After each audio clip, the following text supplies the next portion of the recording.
Vivre de sa plume comme écrivain, c'est pas toujours évident. Qu'est-ce que ça veut dire blanchir la descendance? Je t'ai vu, je t'ai suivi. J'avais peur. Tu avais peur, tu courais avec tes longues tresses. Je t'ai remarqué dans la foule. Qu'on le veuille ou non, si Haïti doit se développer, si Haïti doit progresser, il faut qu'on réfléchisse à prendre notre indépendance économique. Oui. Café Philo, c'est vraiment une expérience qui est importante, très importante. Mais beaucoup de vies ont été affectées et c'était vraiment terrible, vraiment catastrophique. Une élite qui dit qu'elle est haïtienne, mais qui rejette justement tout ce qui est haïtien. Je change d'habit pour résister. Effectivement, des phénomènes qui ont traversé la société haïtienne et qui traversent aussi la littérature haïtienne. Vous n'êtes pas resté là juste à vous lamenter. Du coup, on avance et puis au contraire, je vais être porteur de messages quelque part. Et ça, c'est admirable. La première histoire marquante qui m'est venue en tête, c'est le tremblement de terre d'Haïti. Voilà, le séisme du 2 janvier 2010. L'autre jour, j'ai été à une activité qui s'appelait Haïti Mémoire où j'ai lu des poèmes et des extraits de romans que j'ai écrits qui parlent aussi du tremblement de terre d'Haïti. Okay. Voilà, qui a été marquant pour tout le monde. Voilà. Oui. Et là, j'étais en Haïti à ce moment-là et c'était assez violent comme événement. Et le bâtiment où je me trouvais, et ça a dû arriver à beaucoup de personnes, a été détruit. Heureusement que j'étais déjà sorti du bâtiment. Voilà, et quand j'ai su que c'était détruit après. Voilà. Et voilà, c'est des coups de chance vraiment comme ça qu'on arrive à survivre. Bien sûr. À des événements assez marquants. Et du coup, qu'est-ce qui s'est passé juste après?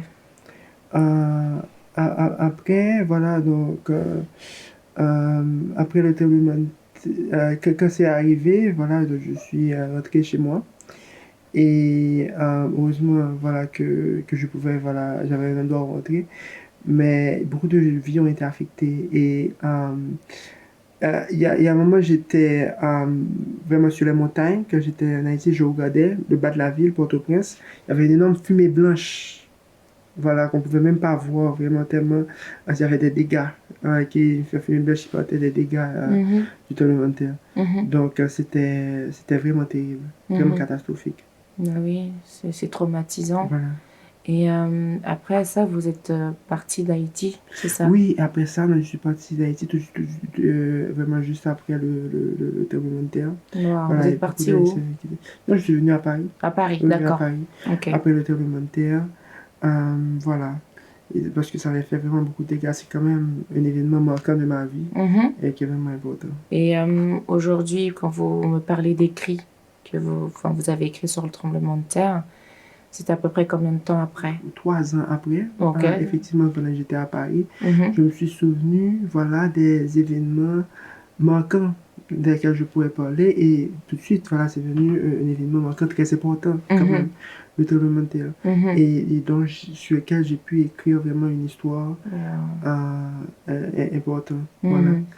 Et c'est vrai qu'il y avait beaucoup d'Haïtiens sur place à ce moment-là qui ont vécu le tremblement de terre et qui ont été vraiment touchés Bien sûr. par cet événement vraiment terrible. Voilà. Wow. Ouais.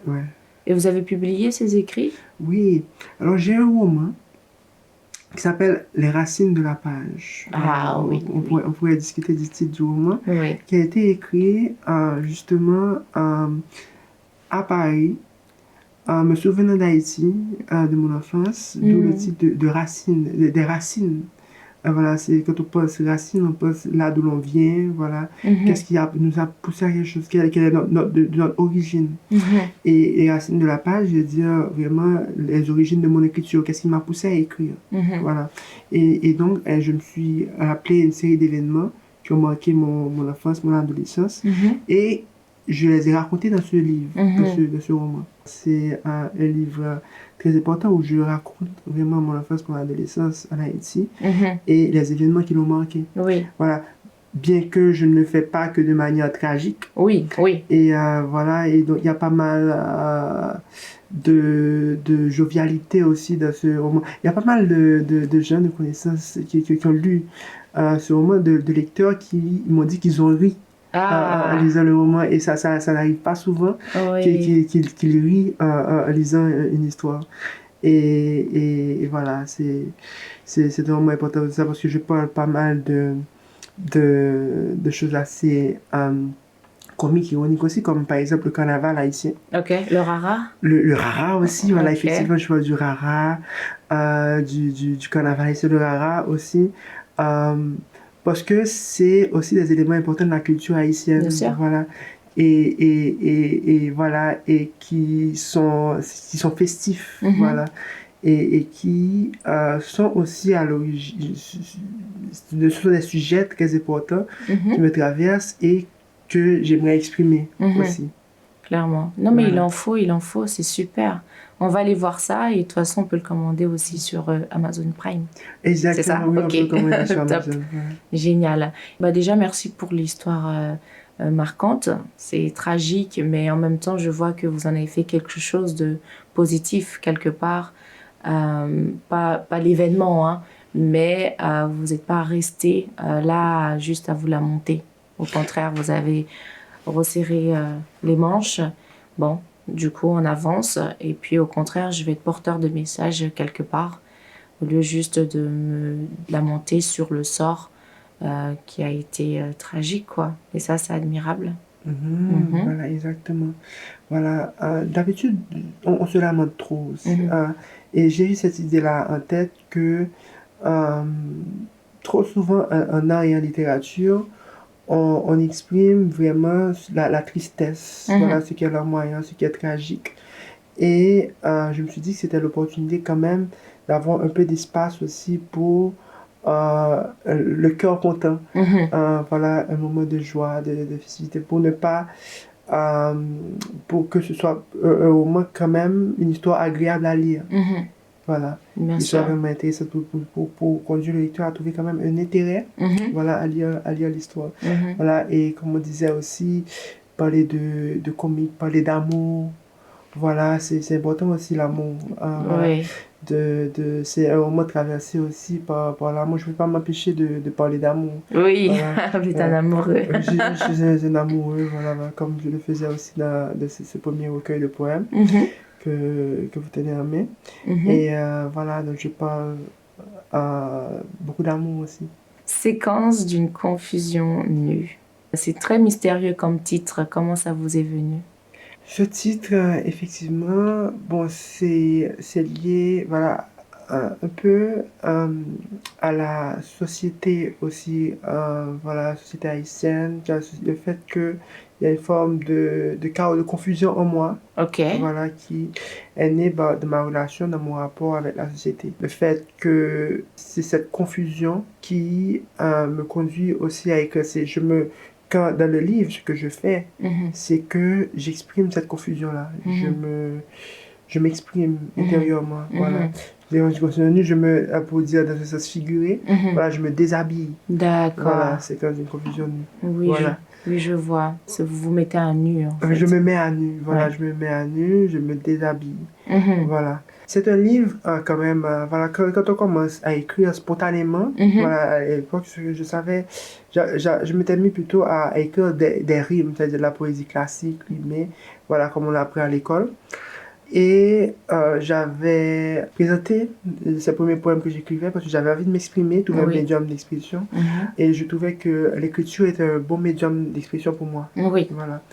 Et j'avais présenté ça à quelques personnes.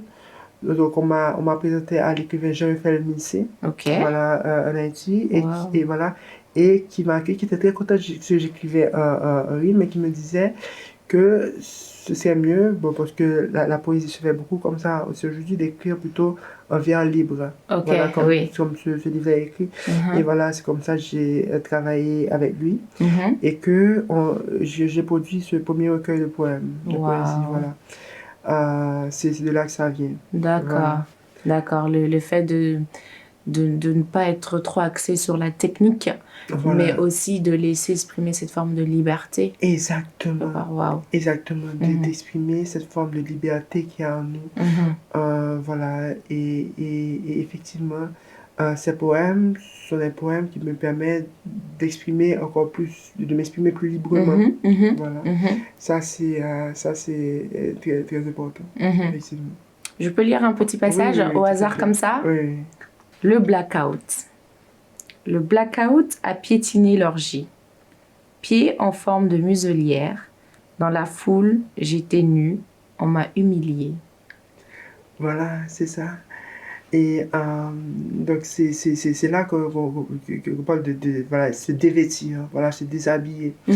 Et la poésie, elle est là pour ça. Oui. Voilà, c'est que c'est un endroit où on dévoile l'intime, dévoiler l'intime, voilà, se mettre à nu, voilà, faire des confessions. C'est ce rapport-là que j'ai avec l'écriture, voilà. Et trouver un moyen, une technique pour un espace où c'est possible d'être plus sincère. Oui, plus authentique. Ouais, plus authentique, voilà, c'est ça. Clairement. Et c'est ce rapport-là que j'ai avec la poésie. Tout à l'heure, on a évoqué le fait, poésie, il y a plusieurs types de poésie. Il y a l'art pour l'art, voilà, c'est-à-dire écrire, faire de la littérature, faire de beaux textes. Et ou bien il y a aussi l'écriture par laquelle on veut passer aussi un message.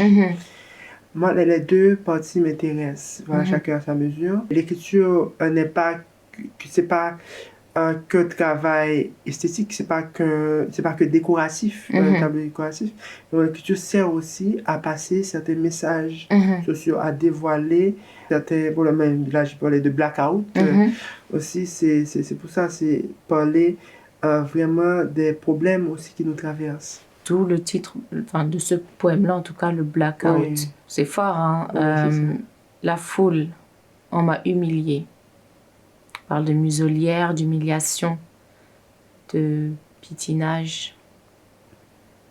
Il y a comme une forme de vouloir s'exprimer, mais que l'on va venir justement nous empêcher d'exprimer exactement, qu'il y a à l'intérieur, et c'est un combat. Oui. Est-ce qu'on peut le voir comme ça? Je ne sais pas, c'est mon interprétation. Oui, en fait, voilà, comme adolescent, j'étais plutôt un adolescent timide. Ok. Voilà, vraiment timide. Et qui avait des difficultés vraiment d'expression sociale aussi. Et voilà.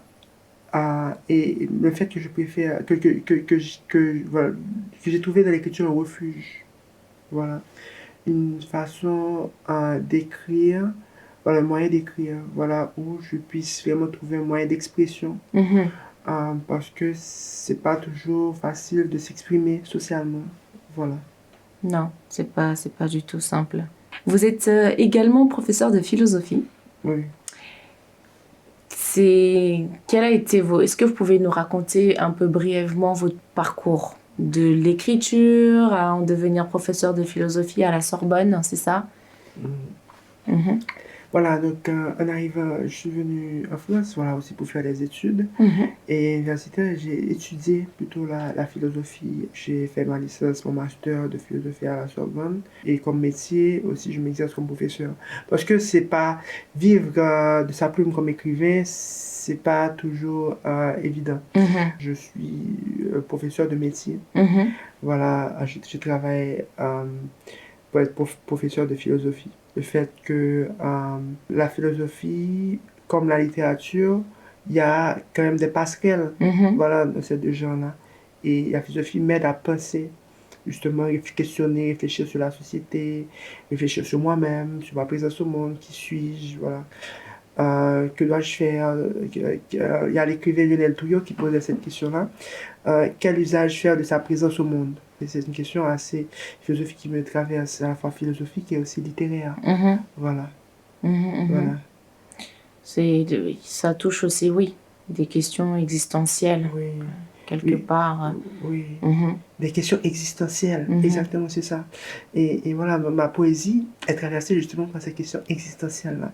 On voit même que dès ses premiers poèmes, c'est un côté très existentiel, très philosophique, voilà, qui est traversé par ma poésie. Mhm. Voilà. Et Mhm. ça, c'est important, voilà, dans ma poésie.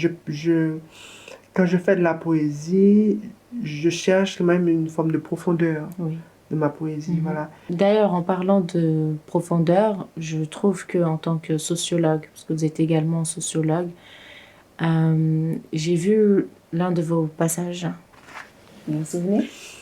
C'est Oui, où ça? oui. Ça c'est voilà, un passage à Café Philo, Oui. Haïti, Mhm. voilà, qui est quand même important pour moi. Mhm. Et voilà, et j'ai fait 2 passages à Café Philo, ça c'était mon deuxième passage. Mhm. Là, c'était au transmis à la télévision, voilà, à Radio-Télé Caraïbes. Mhm. Et c'était vraiment, vraiment important, ce passage-là. Et lors de ce passage, j'avais fait une intervention, voilà, parce que je visais aussi sur des dossiers sociologiques, Mhm. voilà, sur le titre de l'intervention s'appelle La contradiction de la bourgeoisie haïtienne contemporaine. Oui, oui, oui. Voilà. Café Philo, c'est vraiment une expérience qui est importante, très importante dans ma trajectoire, parce que voilà, c'est en face de public d'étudiants haïtiens, voilà, et avec qui j'ai pu vraiment échanger, voilà, réfléchir, échanger, parler. Et c'était vraiment important de ce côté-là. Et je trouvais aussi important le fait que vous souligniez un point qui, je trouve, n'est pas assez mis en lumière quelque part, en disant « Ah oui, mais c'est très bien les sociétés, les organismes qui viennent pour aider justement les pays, c'est super, on passe par de l'humanitaire, mais quelque part, ça rend dépendant ces sociétés-là et puis ça les affaiblit quelque part aussi parce que c'est une manière, je trouve, après que ce soit conscient ou pas conscient ou prévu ou pas, je trouve que c'est une manière de les enlever cette autonomie-là et c'est pas, pour moi en tout cas, une vraie aide parce que ça les garde justement dépendants et au contraire, je trouve que c'est un poison quelque part. Et lorsque vous en parliez, je faisais enfin quelqu'un qui en parle parce que j'ai l'impression de passer pour une ingrate quand je commence à souligner ce point-là. Oui, mais ils aident quand même, c'est des ONG, ils aident, c'est super. Oui, mais regardez les conséquences derrière. Parfois, le diable ne vient habillé en Prada, Oui. quelque part. Donc. Oui.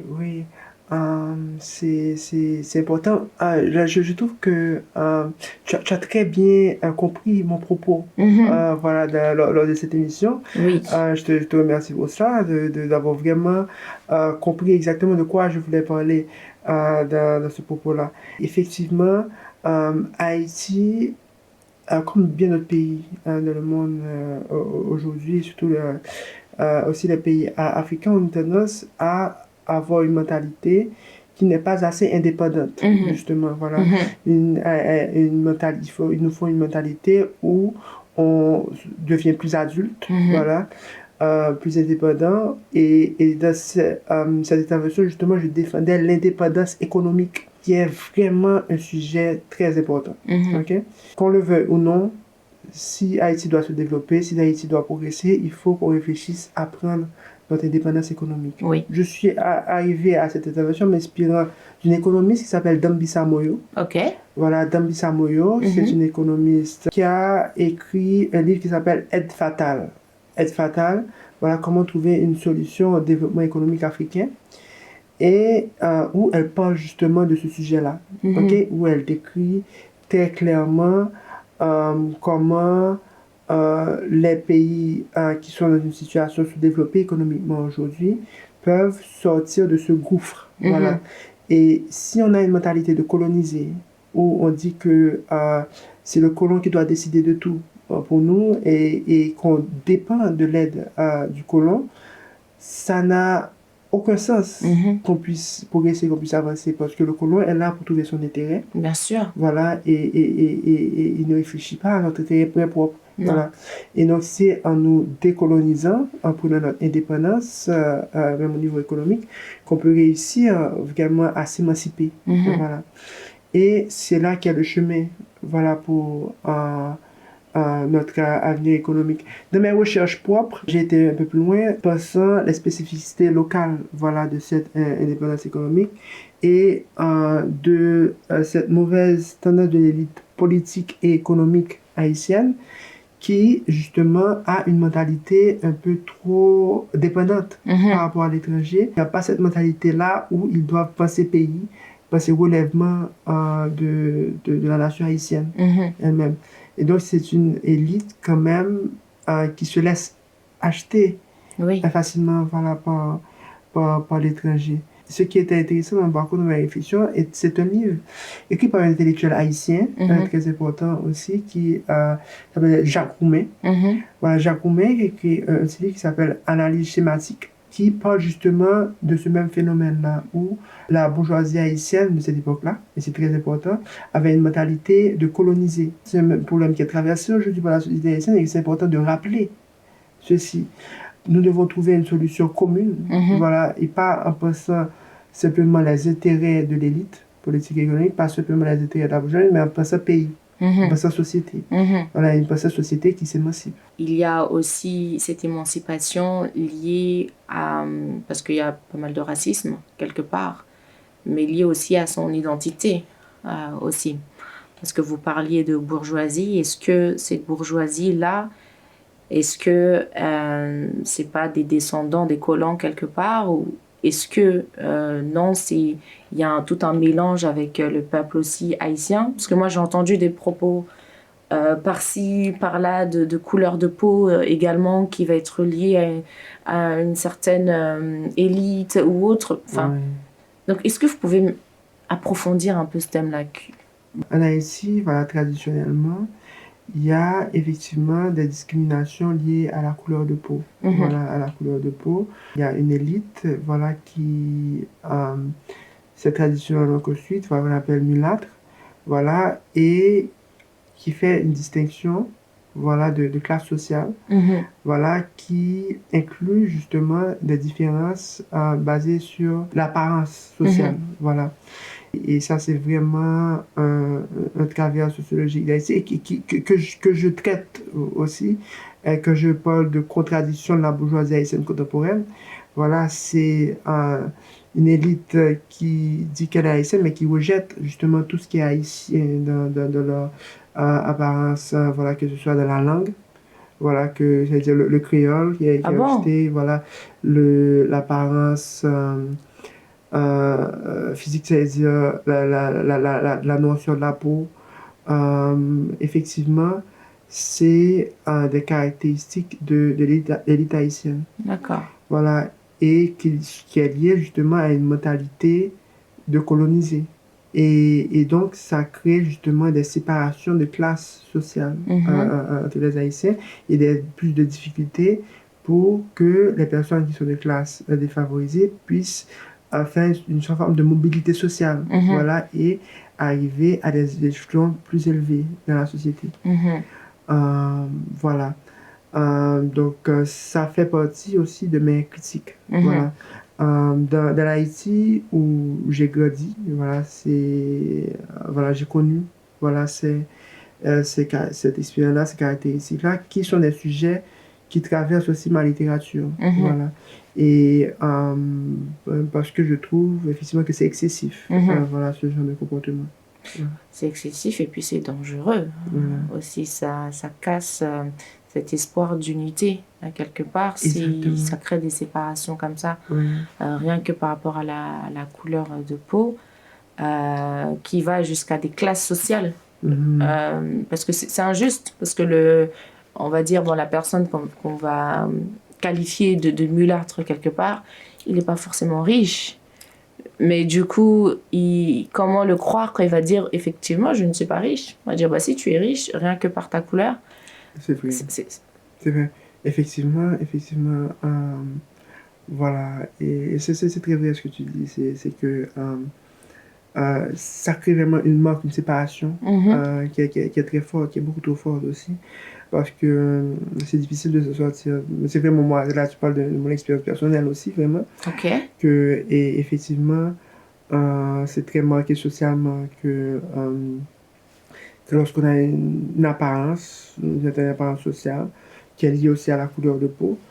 Voilà, même si tu veux avoir un autre comportement, une autre attitude, voilà, on te catégorise forcément d'une certaine catégorie, voilà, Mhm. sociale et voilà, on peut t'appeler blanc, voilà, là ça peut arriver, voilà, qu'on appelle une personne blanc, voilà, dans la rue ou que on, on le voit forcément comme quelqu'un de riche qui peut pas avoir une autre type d'attitude facilement. Et puis de l'autre sens, tu as des personnes qui vont être plus foncées de couleur de peau, qui vont aussi se sentir discriminées, mais qui vont eux-mêmes se créer des complexes justement et se mettre des limites comme s'ils ne pouvaient pas dépasser un certain stade rien que du fait de leur couleur, quelque part. Exactement. Et ça va jusqu'à briser des familles. Parce que j'ai entendu des histoires euh, tragiques quand même, de bon, on va se mettre avec quelqu'un uniquement pour continuer à blanchir la descendance. Des termes que j'ai pu entendre, je ne comprenais pas. Qu'est-ce que ça veut dire blanchir la descendance? Voilà, blanchir la descendance, c'est pour pouvoir améliorer, par exemple, ce qui m'est arrivé à la tête, c'est le terme d'améliorer la race, si l'on veut. C'est effectivement, pour paraître plus riche, voilà, c'est impossible, voilà, de faire certains, de se marier, par exemple, avec une fille à la peau plus claire, Mhm, voilà, pour paraître voilà, plus riche, d'avoir ces caractéristiques sociales-là. mhm. Voilà. Et donc, c'est effectivement des phénomènes qui ont traversé la société haïtienne et qui traversent aussi la littérature haïtienne. Ah bon? Oui, c'est-à-dire que dès les débuts de l'histoire littéraire haïtienne, les questions, c'est les questions sociales qui la touchent beaucoup. Euh, euh, Moi-même, j'ai fait, ayant été à l'école en Haïti, à l'école secondaire, j'ai eu des cours de littérature haïtienne. Mhm, Littérature haïtienne avec des écrivains comme Frédéric Marcelin, mhm, voilà, qui, au début du XXe siècle, traversait déjà ces questions-là. Jacques Roumain aussi a été un écrivain qui a traité de ce problème-là, voilà, des mhm, problèmes à l'intérieur de la société haïtienne elle-même, où il y a vraiment des problèmes de couleur de peau, de classe sociale, voilà, d'autres écrivains, Marie-Jo Chauvet aussi, a traité de ça, Fernand Hibert. Tout ça, ce sont des écrivains haïtiens pour lesquels les questions de les familles haïtiennes liées aux problèmes de classe sociale sont importantes, que ce soit la couleur de peau, le nom aussi, c'est-à-dire, voilà, le nom, famille, sur les questions qui nous traversent. Lionel Trouillot est un écrivain aussi mhm, qui traite de ces tensions mhm, sociales. Donc moi-même aussi, de ce côté-là, mhm, je considère que ce sont des sujets importants à traiter et à exprimer mhm, dans la littérature, surtout que j'ai mon point de vue, que j'ai ma façon de les traverser, qui est quand même particulière aujourd'hui. mhm, Voilà. Et mhm, qu'il y a pas mal de blocages mhm, voilà, qui sont là. C'est ma façon à moi de dénoncer ces blocages-là. Voilà. mhm.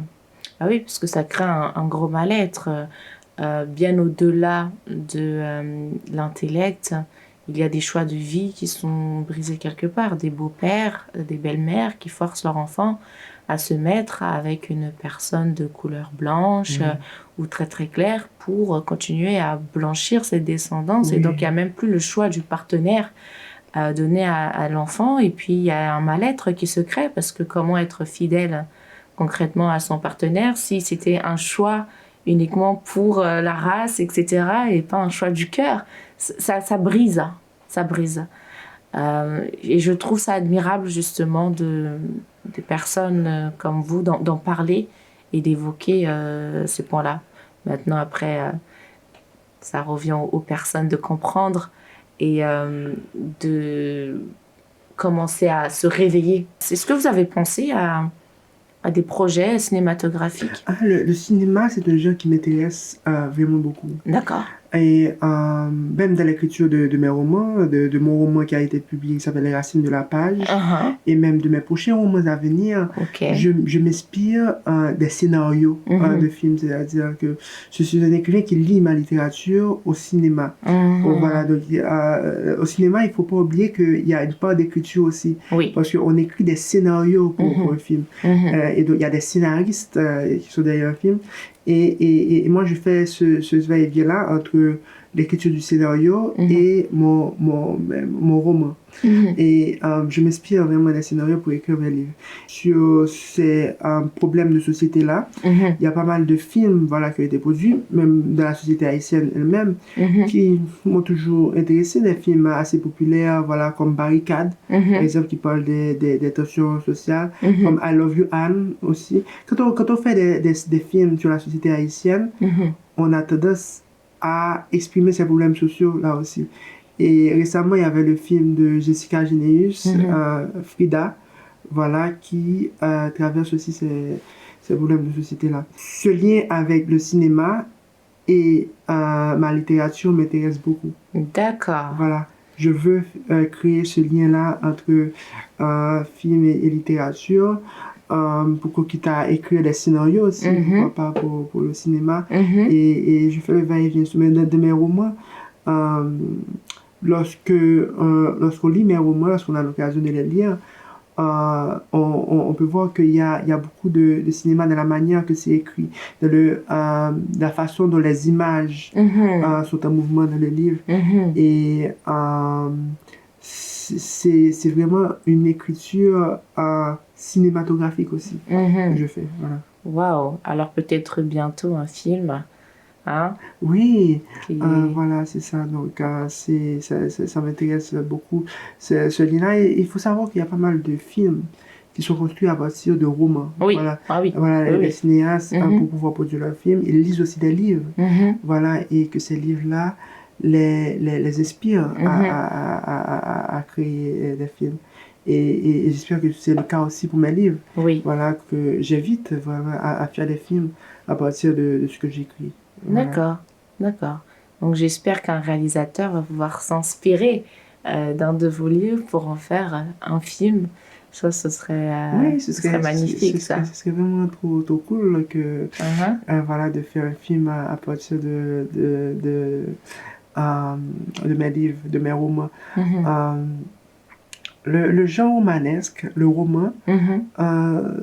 il y a un lien entre le roman et le cinéma, le fait que le roman, c'est lié aussi à une technique de production, c'est-à-dire qu'on produit les romans en masse, voilà, pour que les gens puissent lire, et ce sont des histoires. Voilà, c'est vraiment des histoires qui se suivent, voilà. Mhm. Le roman et le cinéma, voilà, ce sont deux facettes, quelque part, d'une même expression. Mhm. Parce que moi-même, je vais regarder des films aussi, je vais souvent au cinéma Mhm. pour pouvoir m'en inspirer aussi Mhm. pour mon écriture, parce que la façon dont se défilent les images d'un cinéma m'intéresse beaucoup. C'est vraiment ma sensibilité qui s'exprime ici, et mes souvenirs aussi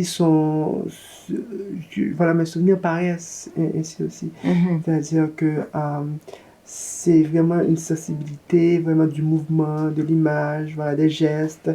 Et c'est vraiment ça qui m'intéresse, qui fait que j'écris aussi. Voilà, en plus de parler de détails, s'il y a un réalisateur par ici qui voit l'émission ou un scénariste, n'hésitez surtout pas à nous contacter, d'accord?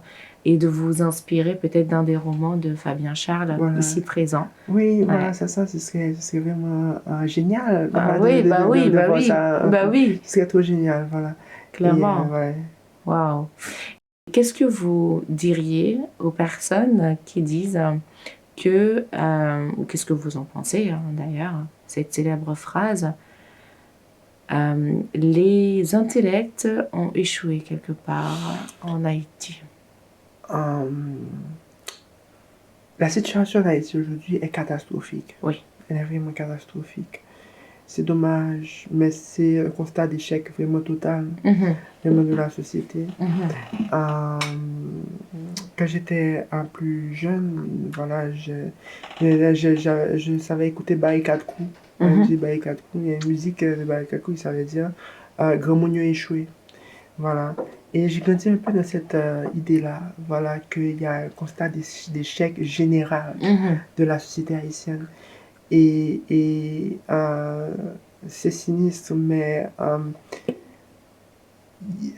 euh, l'élite intellectuelle, comme toutes les élites en Haïti, n'ont pas, malheureusement pas réussi à faire progresser la société suffisamment, la société suffisamment. C'est à nous, plus jeunes, de voir qu'est-ce que nous pouvons faire. Ok, qu'est-ce que nous pouvons faire.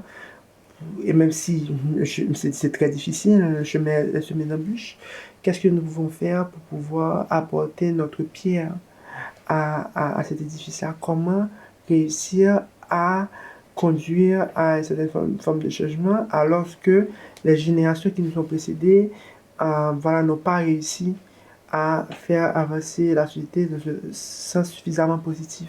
Voilà, Mhm. c'est ça. Et parce que Haïti a vraiment beaucoup de problèmes Mhm. aujourd'hui et on n'a pas d'autre choix que travailler pour voir quelle est la solution Mhm. possible. Voilà. Mhm. Dire que, que c'est un échec total, absolu, c'est-à-dire qu'il n'y a pas de solution, je trouve que ça fait pas de sens. On est Ok. d'accord. Voilà. Mhm. Donc, il faut quand même, c'est pas seulement qu'il faut, il y a pas de choix que continuer à réfléchir, à trouver une solution Mhm. vraiment au problème que traverse Haïti, même si c'est un état catastrophique et terrible. On est dans une traversée. Mhm.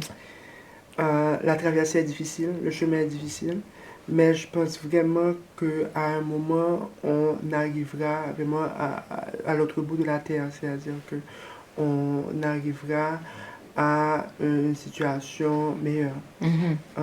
Voilà, même si ça semble assez difficile aujourd'hui. Difficile, oui. Ouais. Et pourquoi ça devrait reposer sur les épaules quelque part des intellects? Parce il y a aussi la part de responsabilité du peuple. Oui, maintenant les intellectuels sont là quand même pour sensibiliser la population, les Mhm. rendre conscients. Mhm. Voilà. Et ça, c'est important. Et c'est ce travail-là que je fais lorsque je m'engage socialement, lorsque je vais à Café Philo. Haïti, D'accord. justement, c'est ça qui est dans mon esprit, Mhm. c'est de pouvoir conscientiser Mhm. la population haïtienne. Mhm. Voilà, et face aux difficultés que nous traversons et que nous devons trouver des moyens de s'en sortir parce que c'est immense. Mhm. La trajectoire que nous venons de mener. Donc s'il n'y a pas d'intellectuels, de penseurs, d'écrivains qui sont là pour pouvoir éclairer cette population-là, nous faisons de mauvais choix. Donc Mhm. c'est pour cela que le rôle des intellectuels est aussi important. Mhm.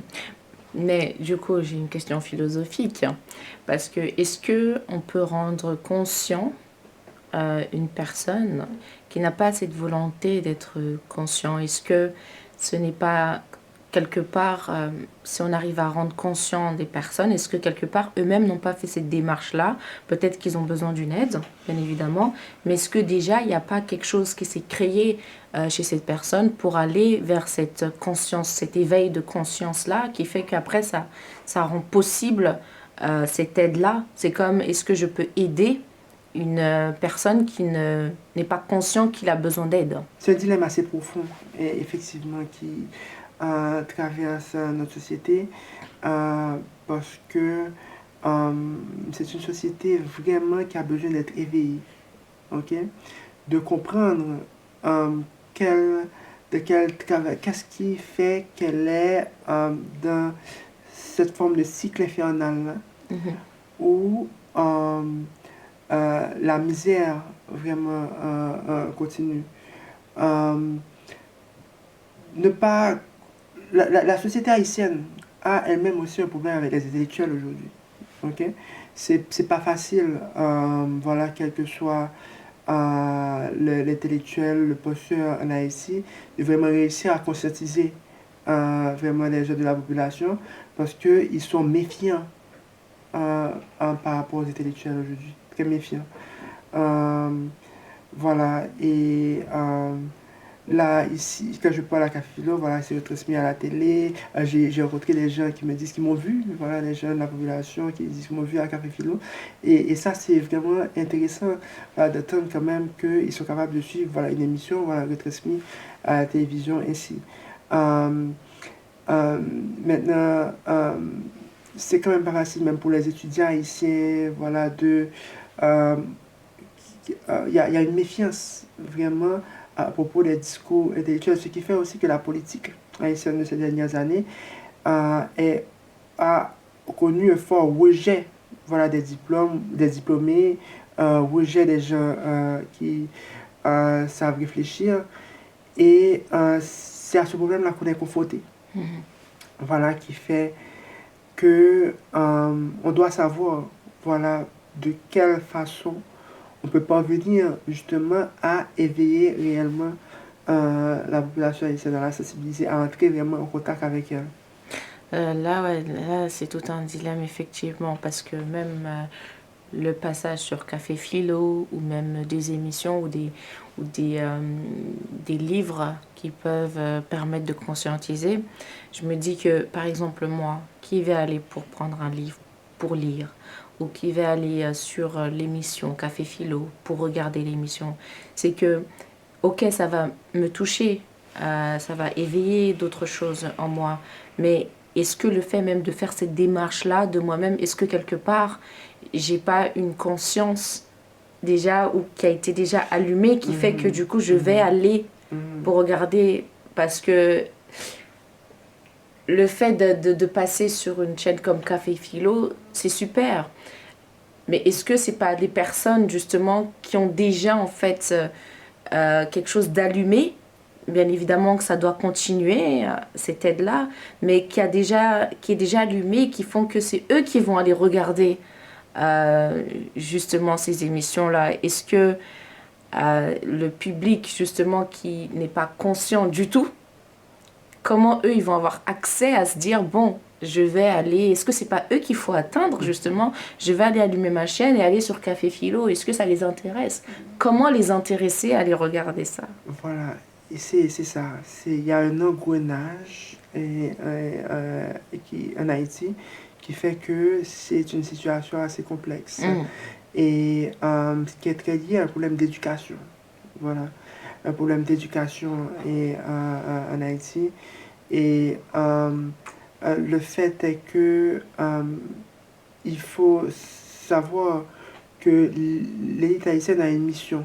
Voilà. Il y a un intellectuel haïtien très important qui s'appelait Jean Price-Mars, Mhm. voilà, qui a écrit un livre qui s'appelait La vocation de l'élite. Mhm. Voilà, où il parle, il dit vraiment que l'élite haïtienne doit s'éduquer, que Haïti, on doit vraiment savoir comment construire vraiment cette élite-là Mhm. et permettre justement qu'un maximum de personnes de la population haïtienne aient accès au livre, aient une capacité à comprendre Mhm. que le livre, Mhm. vraiment, c'est un objet important Mhm. qui permet d'accéder à une forme de conscientisation, une forme d'éducation. Mhm. Voilà. Et qu'être éduqué, vraiment, c'est important. Mhm. Voilà. Parce que les gens ne comprennent pas ça forcément très souvent. Non, Voilà. Que être éduqué, c'est important voilà, pour la vie de tout un chacun. bien sûr. Et voilà, que qu'être éduqué permet quand même d'arriver à permettre une mobilité sociale aussi. Voilà. Mhm. L'éducation permet aussi d'arriver à d'autres échelons dans la société. Est-ce que vous pensez que ces élites intellectuelles, peut-être que c'est le cas, je ne sais pas comment ça se passe, va sur le terrain chercher justement ces personnes-là pour leur parler concrètement d'éducation? Il y a un travail qui n'est pas suffisamment fait pour qu'il y ait un lien justement entre l'élite haïtienne et la population haïtienne. Voilà. Et qu'il faut créer cette forme d'unité-là. Voilà. Hmm. Et ça, c'est vraiment c'est nécessaire Hmm. pour qu'un pays puisse parvenir à une forme de conscientisation, de développement Hmm. de la personne humaine, c'est vraiment important. Voilà. Et on a vraiment ces pas-là à franchir pour que Haïti devienne un pays vraiment plus important. C'est un pays quand même qui est assez... faut pas, Haïti, après l'indépendance de 1804, Mhm. n'était pas n'importe quel pays. C'est-à-dire que Haïti est resté euh, assez longtemps, voilà, même après l'indépendance, hein, pendant 2 siècles. Mhm. Un pays quand même fier de lui-même, Mhm. un pays organisé, un Mhm. pays vraiment qui tenait la tête haute, ok? Oui, oui, Donc, de ce côté-là, euh, cette période-là que nous traversons aujourd'hui, oui. voilà, d'Haïti, c'est une période justement dans laquelle euh, nous devons réussir justement à créer cette unité-là Mhm.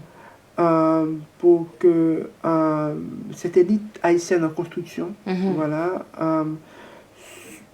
réussisse vraiment à prendre en charge, Mhm. voilà, ce pays et à l'organiser.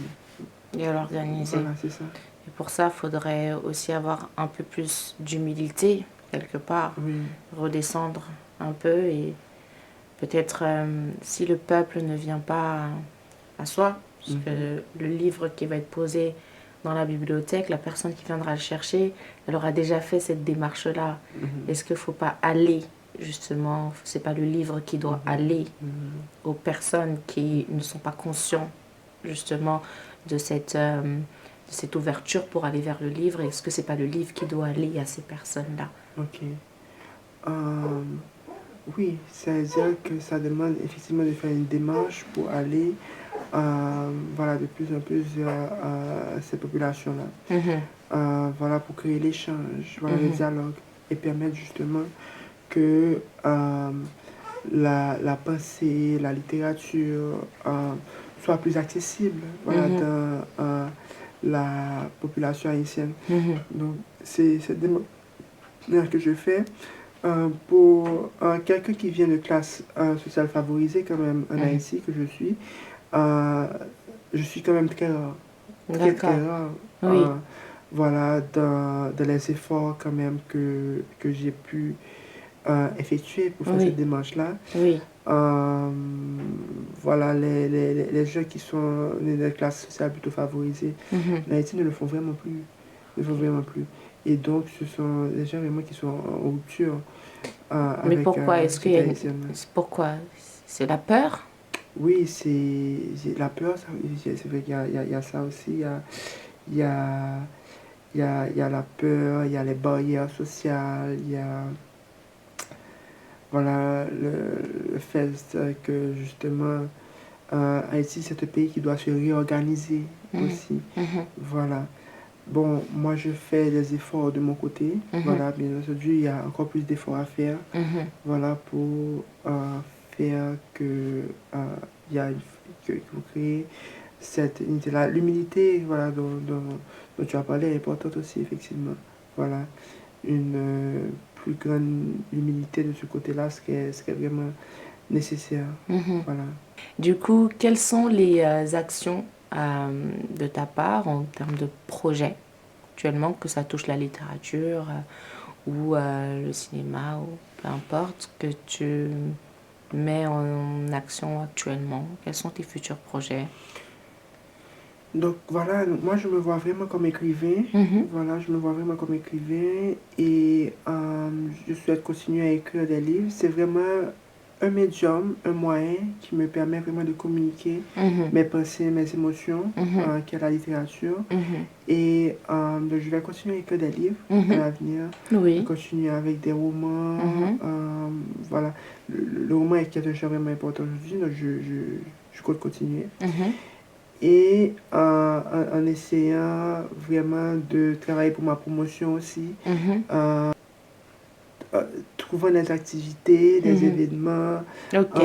des moyens d'être Mhm. médiatisé encore plus, Oui. voilà, pour pouvoir accéder à un public plus large, que ce Mhm. soit, voilà, et dont le public haïtien Mhm. est un public vraiment qui est important, Oui. voilà, dans mes projets. Mhm. Voilà, voilà, atteindre un public haïtien plus large, c'est un objectif que je me suis fixé. Mhm. Très bien. Et ça va passer par des événements ou d'autres projets Voilà, médiatiques, voilà. justement. Est-ce que vous êtes ouvert, par exemple, à être invité en tant que conférencier, à prendre la parole, par exemple, lors de certains événements Mhm. qui vont toucher ces problématiques-là Oui, oui, sociales? Oui. oui, oui, oui, je suis tout à fait ouvert à des invitations pour des conférences, D'accord. voilà, Ok.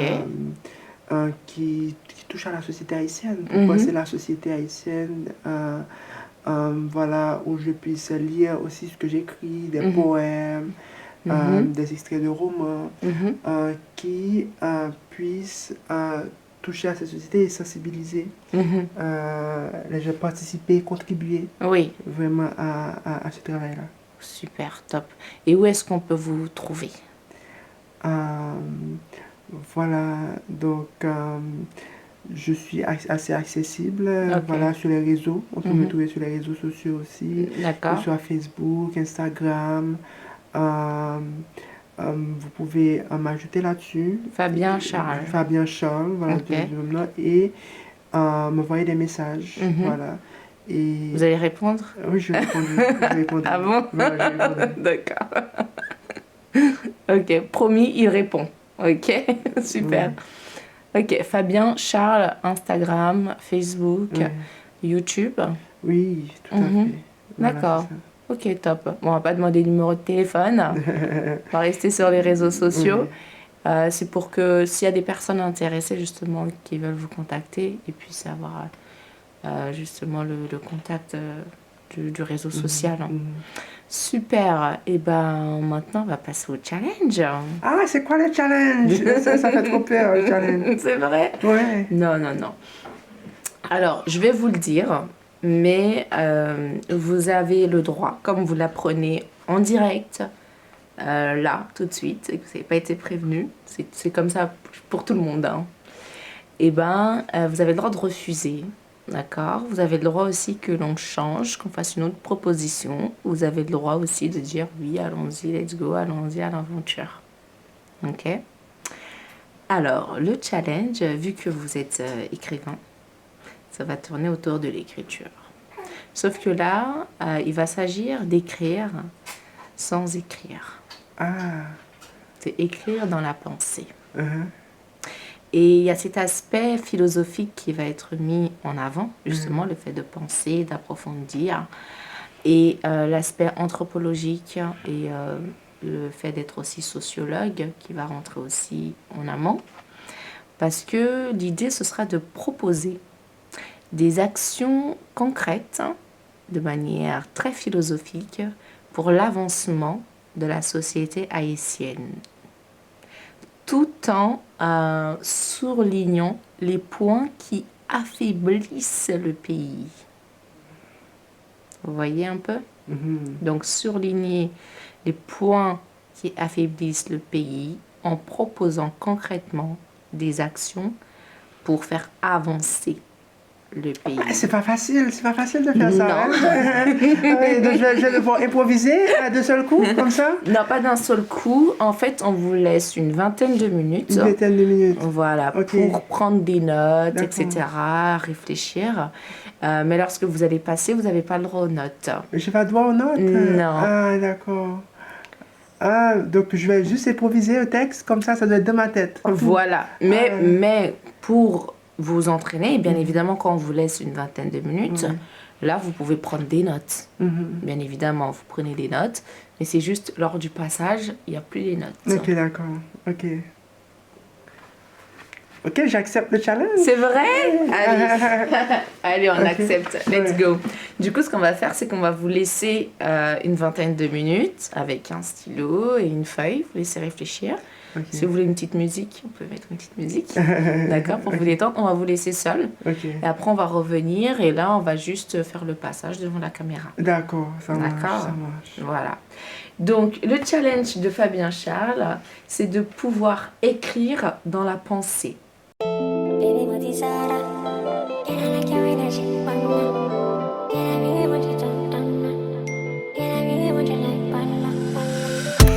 Alors, nous revoilà sur le plateau de Téléjol Art avec Fabien Charles qui a décidé de relever le défi.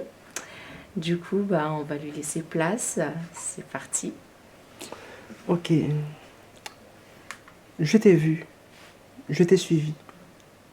Dans la foule, je t'ai vu, je t'ai suivi. Dans la foule compacte, il y avait du monde.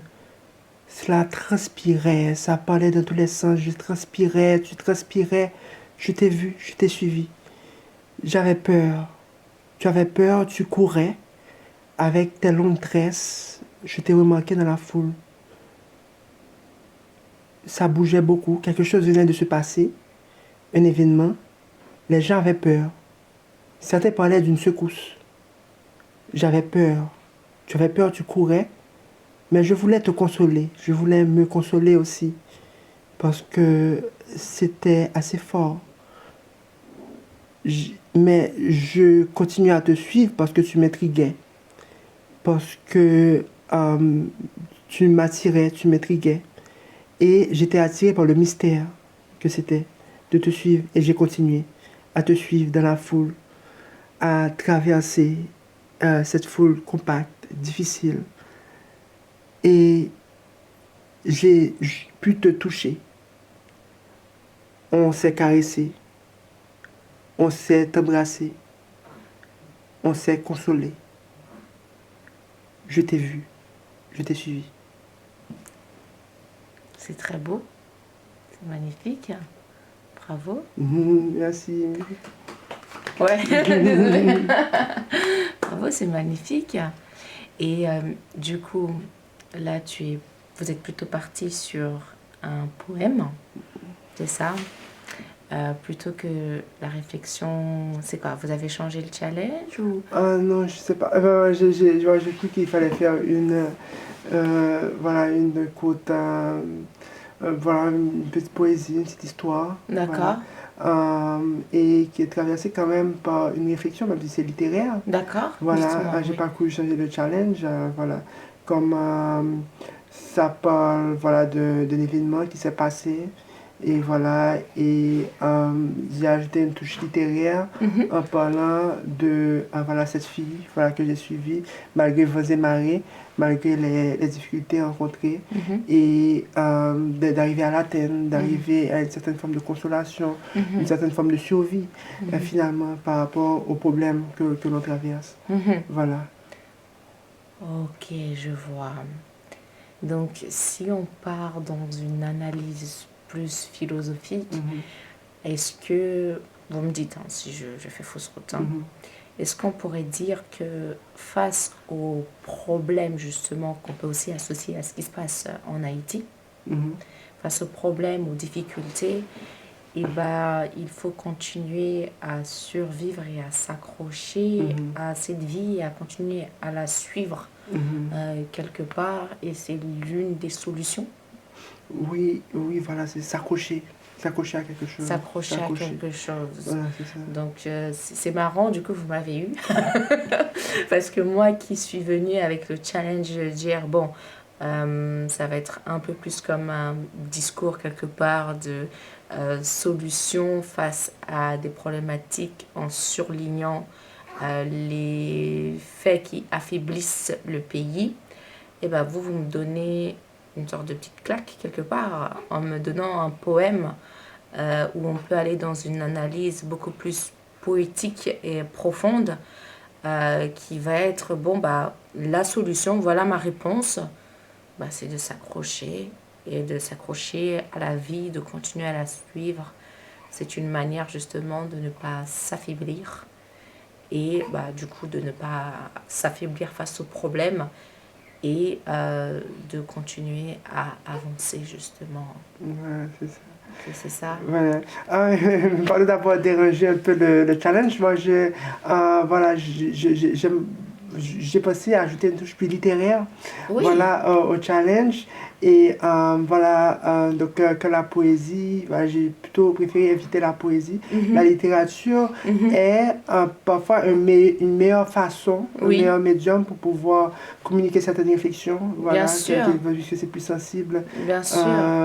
voilà, que de faire des discours, Oui, voilà, qui peuvent être parfois assez lourds, voilà. oui. Et c'est pour ça que je trouve ça génial parce que au début je comprenais, je disais bon c'est très beau, Mais je ne comprenais pas. Je disais, bon, ils sont où les points qui surlignent l'affaiblissement du pays et ils sont où, voilà. Sauf que en discutant, bah, vous m'avez fait rentrer plutôt dans cette phase analytique, justement, du poème. Et au final, la réponse se trouve dedans. Oui, Donc, voilà. c'est une manière très atypique Oui, voilà, de répondre. Oui. c'est ma façon de voir les choses, de passer plutôt par la littérature, voilà, la poésie, pour pouvoir exprimer des choses plus profondes. Voilà. Voilà, une rencontre avec quelqu'un qui nous intéresse, nous attire. Voilà. C'est ce qu'on appelle une forme de métaphore ou d'allégorie. Oui. Voilà, Oui. d'allégorie, nous permettant de comprendre une situation, voilà, plus complexe. C'est super. L'amour, en fait. On en L'amour. revient à l'amour. Voilà, on en revient à l'amour, voilà, la thématique principale. Voilà, Oui. voilà, voilà, l'amour, la rencontre, voilà. La rencontre, l'amour, la vie. La vie, voilà. C'est l'une des solutions pour C'est ça, éviter de continuer à... Ouais. Pour éviter l'affaiblissement. Pour éviter l'affaiblissement, justement, exactement. Wow. C'est très beau et j'admire vraiment le fait d'être resté authentique. Parce que vous auriez pu... parce que dans le fond, c'est super, vous avez relevé le défi. Et justement, vous êtes resté authentique. Et vous avez mis la forme que vous vouliez. Ah, je suis trop content. C'est ça, voilà. Oui. Vous avez mis la forme que vous vouliez, mais en respectant le fond, en fait. Ok. Et ça, je trouve ça admirable. Ok, super, merci. Trop content d'avoir réussi à relever le défi quand même. Voilà, Oui. c'est pas toujours évident. Voilà, voilà, cela, il fallait quand même improviser. Voilà, j'ai un peu, voilà, pensé à. Voilà, j'ai essayé de. Je suis partie d'une histoire assez simple, voilà, poétique, pour pouvoir aborder justement ce qui nous traverse au fond, quoi. Oui, l'amour. L'amour, oui, voilà, c'est primordial. Et cette histoire a été vraie? Ou c'était inventé? Ah. Vous le gardez pour vous? Je le garde pour moi. D'accord, ça marche. Bah, merci beaucoup, Fabien Charles. On va terminer sur une petite lecture, d'accord? Parce que j'aime bien regarder au hasard, enfin, je laisse l'esprit me montrer quelque part. Et je suis tombée sur Tentation. Est-ce que je sais pas, je peux la lire? Pied de vie, le temps lèche. La conscience qui épouse l'envie. La mule broute l'herbe en dévisageant l'homme. Ève, pomme en pas de doigt, je change d'habit pour résister. Ah, super. Très bien lu aussi. Merci. Voilà. Et effectivement, donc c'est assez dense. Voilà. Et la tentation, c'est vraiment un thème important aussi de mon écriture. Voilà. Il y a certains désirs qui nous traversent, certaines tentations et pour laquelle on est attiré et qui nous traversent. Et voilà, résister n'est pas toujours facile à ces tentations-là parce qu'elles sont assez fortes. Voilà. Et c'est quand même important de se laisser aller à ses désirs. Voilà. Voilà, c'est savoir quand est-ce qu'il faut se laisser aller à ses désirs. C'est important, ça parle justement de ça, de tentation d'Ève et d'Adam, du jardin d'Éden, voilà, du fruit interdit, voilà, c'est à partir de la pomme, du fruit défendu que tout a commencé. Et donc c'est une tentation très forte. Le péché originel commence à partir de là. Voilà. Et c'est cela que ce poème raconte, justement. Ce péché originel. Voilà. Bon, en tout cas, c'est pas péché de s'accrocher à la vie. Ouais, tout à fait. On va terminer sur ces mots-là. Encore merci d'être venu sur Téléjol Art. Et n'hésitez pas, surtout, à nous envoyer des nouvelles de votre parcours. Nous, on vous le demandera, mais si ça vous vient de vous-même, c'est aussi génial de nous envoyer. Comme ça, on peut continuer à vous suivre. C'est très important. Que la rencontre ne s'arrête pas là. Ah, très bien, merci. Voilà. Merci beaucoup. Merci de m'avoir invité. Ah, je vous en prie. C'était avec Fabien Charles et à très vite pour de nouvelles aventures. Baby,